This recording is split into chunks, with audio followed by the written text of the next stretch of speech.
Yo, petit message avant que les vidéos commencent. Donc comme vous allez voir, j'ai changé un peu la façon de filmer. En gros, je vais faire scène par scène, vous voyez, vous n'aurez pas le moment où je change de héros, vous voyez, où genre je les réassemble, etc. Ça, je vais essayer de le coder au maximum, en gros, pour qu'il n'y ait que les scènes, vous voyez. Euh, voilà, donc j'espère que... Dites-moi ce que vous préférez comme façon de tourner. Je pense que ça sera mieux comme ça, vous voyez, vous aurez pas tout le moment où genre, je remets les trucs en place, machin, je rassemble les pièces, trucs, bref. Je pense que ça sera plus agréable à regarder. Mais dites-moi ça si jamais vous préfériez avant, si jamais vous avez d'autres idées d'ailleurs pour améliorer la qualité, tout ça. Dites-moi ça. Voilà, j'espère que l'épisode vous plaira et puis écoutez, bon visionnage. Petit message, voilà, je suis en train de faire le montage là et j'ai remarqué que j'ai utilisé la fonction de faire pause. Je sais pas si vous savez, mais sur téléphone, quand vous faites une vidéo, vous pouvez faire pause, ensuite appuyez sur play. Comme ça, vous mettez en pause votre vidéo et vous la reprenez après.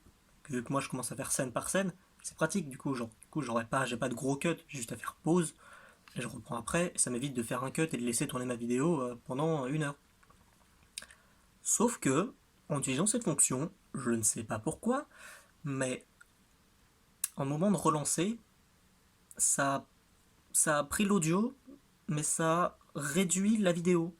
En fait, la durée de la vidéo a été réduite, mais pas la durée de l'audio. Ce qui fait que l'audio n'est plus en accord avec la vidéo. Sauf que du coup, à la fin, vu que l'audio et les vidéos font la même taille, ça a réduit l'audio à la fin. Donc en gros, je vais montrer, enfin je vais me faire un petit message au montage pour vous dire à quel moment ça commence. Mais en gros, à ce moment-là, que vous allez voir dans la vidéo, il manque un bout de vidéo, et à la fin, il manquera un bout d'audio.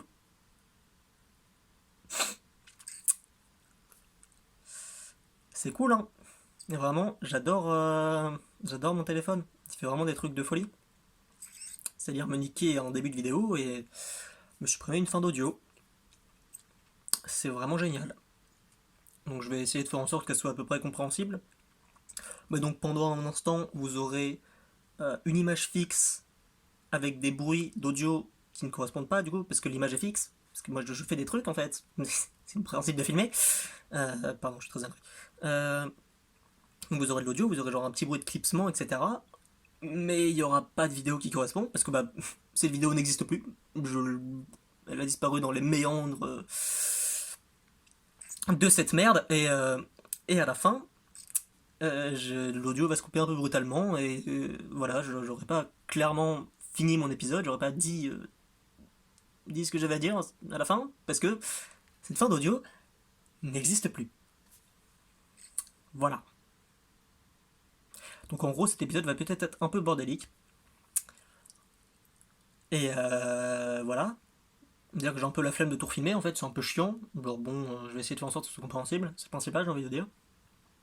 Donc juste pour vous dire qu'il va y avoir un moment une image fixe avec de l'audio, des bruits qui ne correspondent pas, parce que bah, c'est une image fixe au lieu de putain de vidéo, et qu'à la fin, ça va être un coupage net, parce que j'ai plus l'audio de la fin.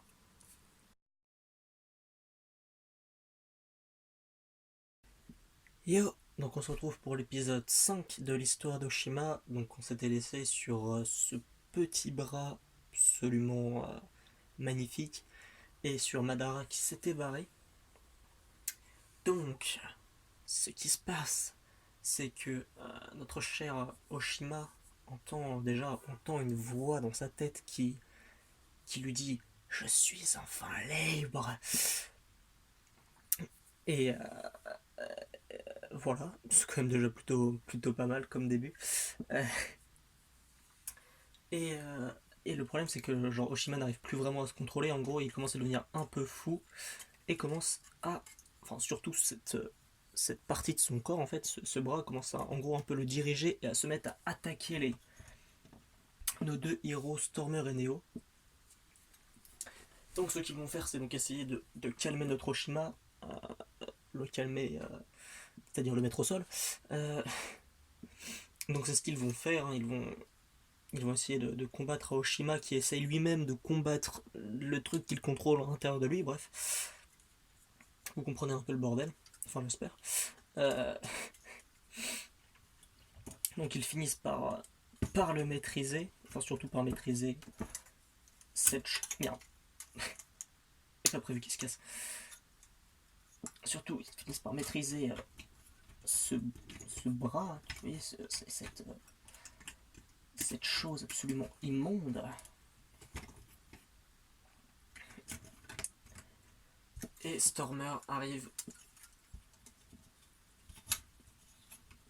Paf. Ah. Recéler notre cher Oshima. Ce qui le calme d'ailleurs instantanément. Clairement, déjà il a été un peu amoché par les Heroes pour le mettre au sol. Et le fait de lui apposer la marque le calme assez bien. Et fait d'ailleurs, par la même occasion, disparaître son bras comme il était venu, vous voyez, en mode ça re-rentre à l'intérieur de lui, vous voyez, un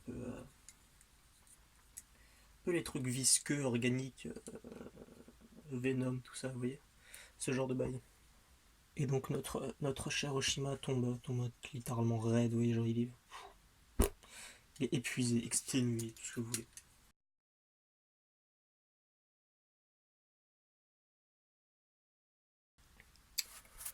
Donc notre cher Oshima se réveille dans la salle de soins du QG des Heroes, avec son bras en train de se faire réparer.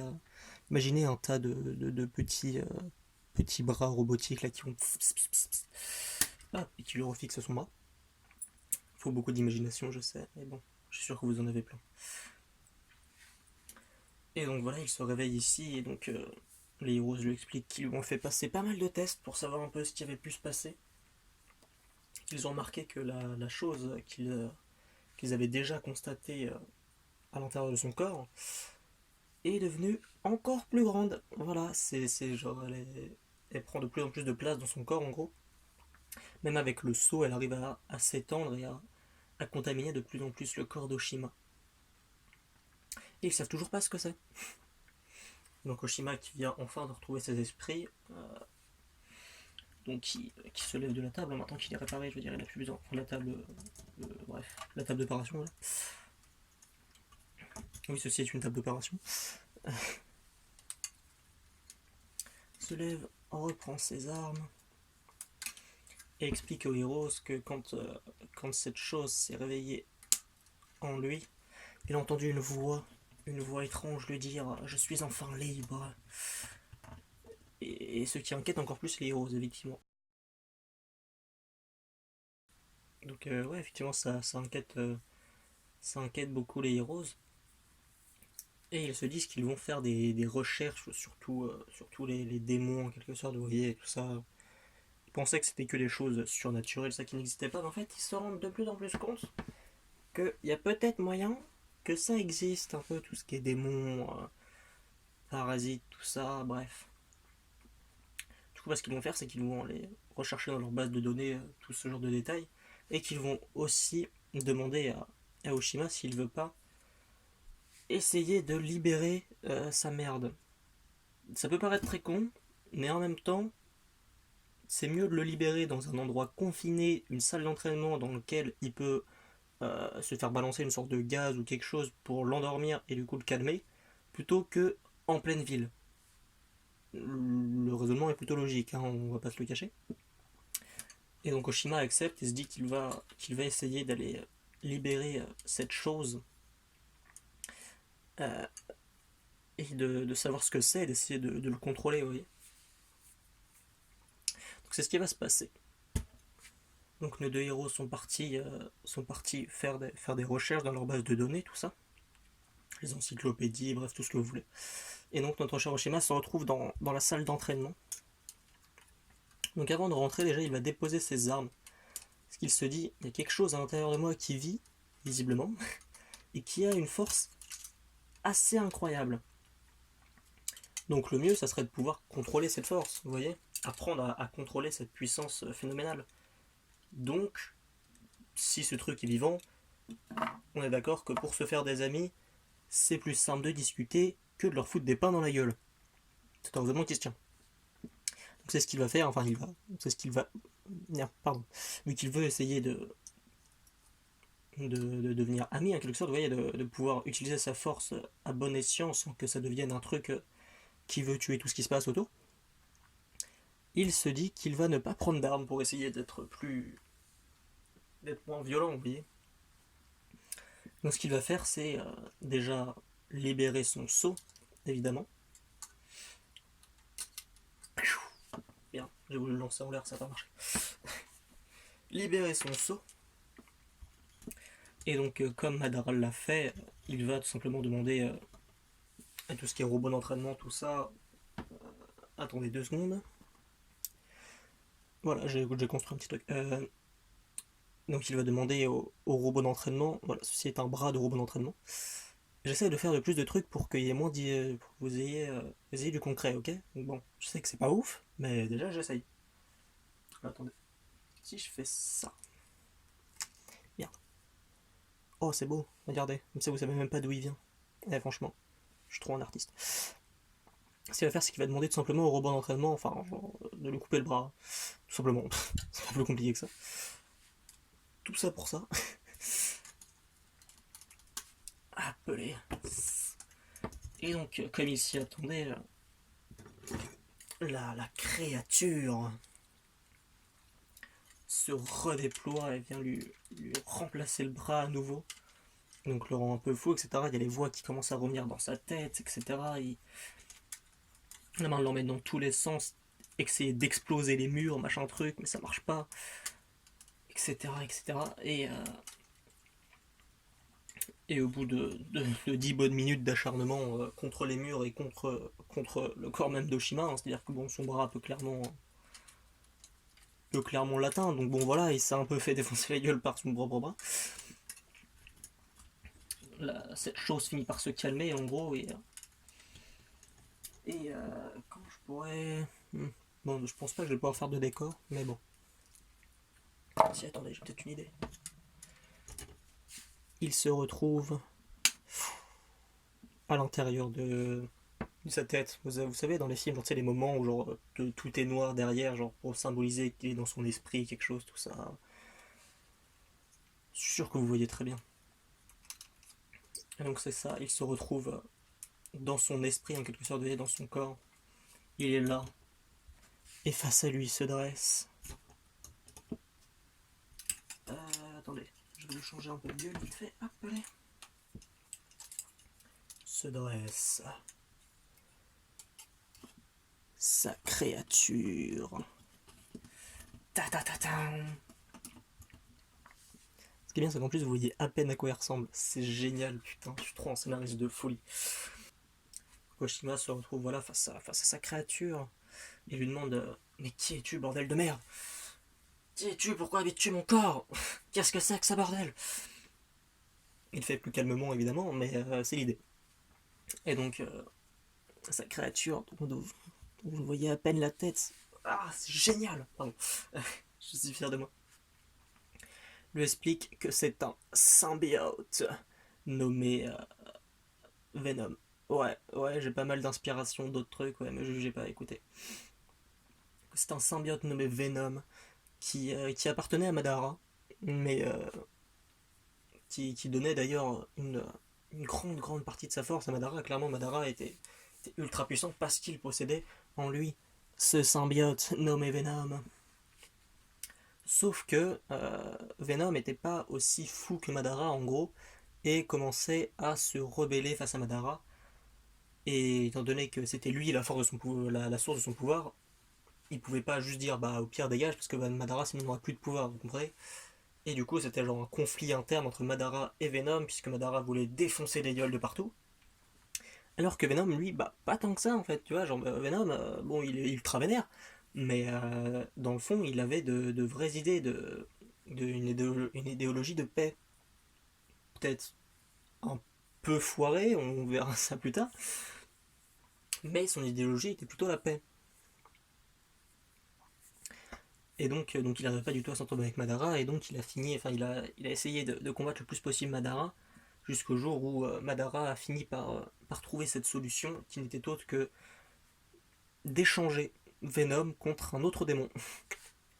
Mais en prenant bien soin de retirer à peu près la moitié du pouvoir de Venom, c'est-à-dire qu'en gros Madara a en lui encore une partie du symbiote Venom, mais sans la conscience Venom, vous voyez. Du coup, il a toujours ses pouvoirs de symbiote, sa force incroyable, décuplée, machin truc, son pouvoir de faire rentrer sa lave. Vous savez, les symbiotes. Bon, ceux qui connaissent pas Venom, en gros, les symbiotes, c'est des sortes de choses gluantes qui peuvent parcourir les membres, etc., ou qui peuvent prendre des formes. Donc Madara a encore cette capacité symbiote à du coup faire apparaître ou disparaître son épée, vous voyez, la ranger au final en lui, vous voyez, la rendre symbiotique, gluante, etc., et faire en sorte qu'il se range dans lui, en quelque sorte. Madara a encore cette capacité, encore tous les pouvoirs du symbiote, mais il n'a plus la conscience Venom pour le faire chier, en gros. Vous voyez, genre il a les pouvoirs sans le démon, ce qui est plutôt pratique. Et en plus, il a un nouveau démon. Donc il a vraiment tout gagné. Mais du coup, évidemment, il pouvait pas. La conscience Venom ne peut pas être tuée juste comme ça en l'échangeant face à un autre démon. Il l'a échangé dans Oshima. Du coup, maintenant, la conscience Venom est dans Oshima. Et donc, 50% du pouvoir de Venom, donc en quelque sorte du pouvoir de Madara, se trouve dans Oshima. Est-ce que c'est pas incroyable, franchement? Et donc, bon, déjà, Oshima qui vient d'apprendre ça se fait what the fuck, mec, qu'est-ce que c'est que ce bordel? Mais pourquoi du coup, il se demande pourquoi tu voulais défoncer la gueule des héros, en fait, genre, c'est. Je croyais que tu voulais faire la paix. Et, euh, et Venom lui explique rapidement que il veut faire la paix, mais pas à la manière des héros, genre, pas avec le système des héros, en gros. Il a une idée bien à lui de la paix, une idée bien à lui du monde qui l'entoure, et son seul but c'est de réaliser ce monde, vous voyez, ce monde qu'il imagine parfait, cette utopie qu'il imagine, qu'il veut absolument réaliser. Et donc ils échangent Oshima et Venom, Venom lui explique un peu sa vision du monde, sa vision parfaite en quelque sorte. Et Oshima se laisse au final un peu convaincre par cette idée, vous voyez, cette idée de monde parfait, absolument incroyable. Et ils se rendent compte qu'ils ont un peu à peu près la même idéologie, vous voyez, et du coup ça les rapproche un peu. Et je suppose que vous vous demandez ce que ça peut être que cette idéologie. Sachez que vous ne le saurez pas. Voilà, je préfère vous prévenir tout de suite, vous ne le saurez clairement pas tout de suite. Voilà, c'est pour le moment, c'est un échange entre eux. Je vous dis de quoi ils parlent, mais je vous dis pas ce qu'ils se lisent. Ah, je suis incroyable. Bref, voilà, ils échangent, ils commencent à devenir plus amis, vous voyez, et du coup, Oshima lui demande quand même un moment pourquoi tu t'es énervé contre moi, du coup, genre, qu'est-ce que je t'ai fait? Du coup, Venom lui dit en fait, je comptais reprendre le contrôle sur toi, avoir la possession totale de ton corps, parce que je pensais pas que t'aurais pu avoir des idéologies aussi proches des miennes, tu vois, je pensais pas qu'on aurait pu s'entendre. La dernière personne que j'ai connue, c'était Madara. Pour moi, tous les robots étaient des connards. Tu vois, ça se comprend en soi. Mais donc il se rend compte qu'en fait Oshima est pas autant un connard que Madara et que les autres héros, en tout cas qui partagent une vision bien plus proche de la sienne. Et donc ça les lie d'amitié en quelque sorte, vous voyez, et du coup ils se disent qu'ils peuvent ensemble réussir à faire de grandes choses. Et donc,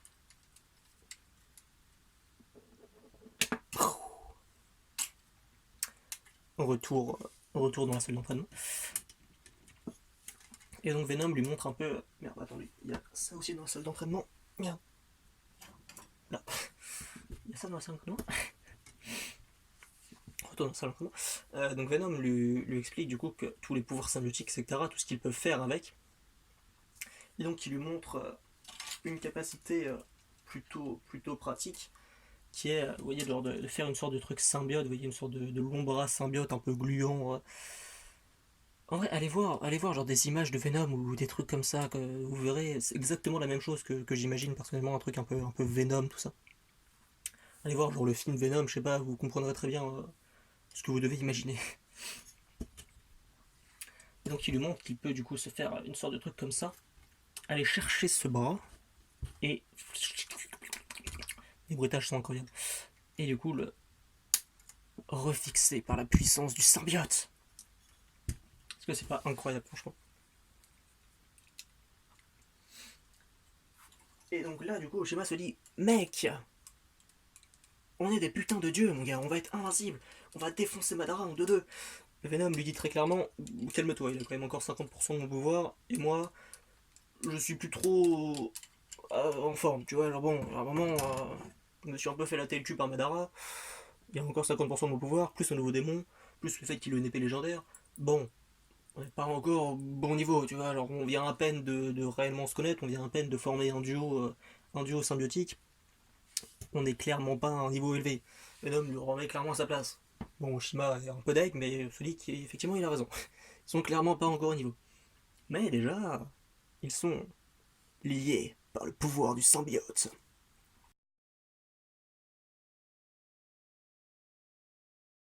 Oh, qu'est-ce que... Attends, il y a une araignée sur son bras. Ah, pardon, je suis arachnophobe. Ah, dégage. Ah, ah.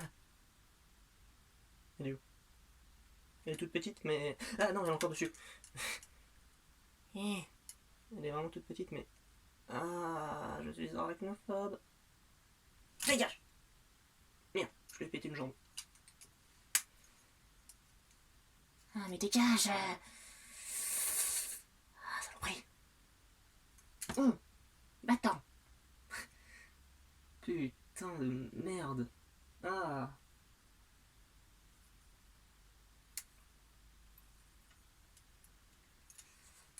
Ah, qu'est-ce que c'est chiant, les arachnophobes. Ah, elle est encore là. Ah, elle est sous ses pièces, là. Genre, elle se cache sous ses pièces. Ah. Ah. Pardon. J'ai pas arrêté de filmer. C'est pas grave, je le mettrai dans la vidéo. Ça va être excellent. Dégage. Allez, va-t'en, mais va-t'en, mais... j'aime pas ça. Merde, je crois qu'elle est morte. Je crois que j'ai voulu la lancer. Sauf que... J'ai voulu genre la lancer en secouant mon Hero Factory, sauf que... Bah, je l'ai lancée contre la pièce d'un Hero Factory, du coup elle s'est éclatée la gueule, genre elle s'est sonnée dans mon Hero Factory.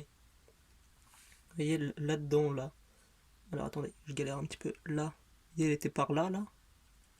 Et du coup j'ai voulu lancer mon Hero Factory un peu pour la faire bouger, sauf qu'en fait elle s'est cognée là-dedans, dans la pièce, là. Vous voyez? Du coup je crois qu'elle est morte. Du coup je crois qu'il y a encore son cadavre dans mon Hero Factory. Oh non. Ah non, elle est pas morte. Ah, elle est pas morte. Si. Je crois que c'est moi qui la faisais bouger. Je crois qu'elle est bien morte. Ah, je sais pas, elle se retourne toute seule, wesh. Vous la voyez là, le petit truc là sur l'articulation là? Wesh, elle se retourne toute seule. Genre elle était dans l'autre sens tout à l'heure, puis encore dans l'autre sens avant. Ah. Ah. Ah, elle est encore en vie, elle est clairement encore en vie. Ah.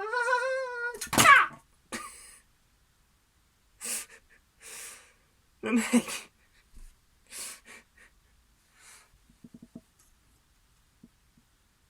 Mais elle est encore là en plus cette conne.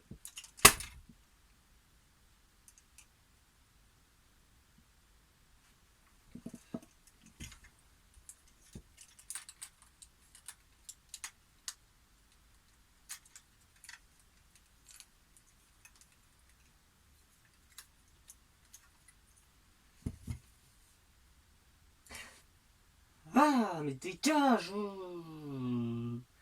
Mais va-t'en. Pas quelqu'un qui veut bien venir m'aider là.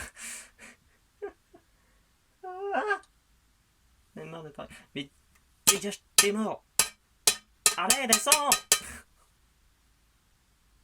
Mais descends de là. Je crois que je l'ai écrasé. Mais pourquoi t'es encore accroché à la pièce alors? Dégage. Ah, mais putain, dégage.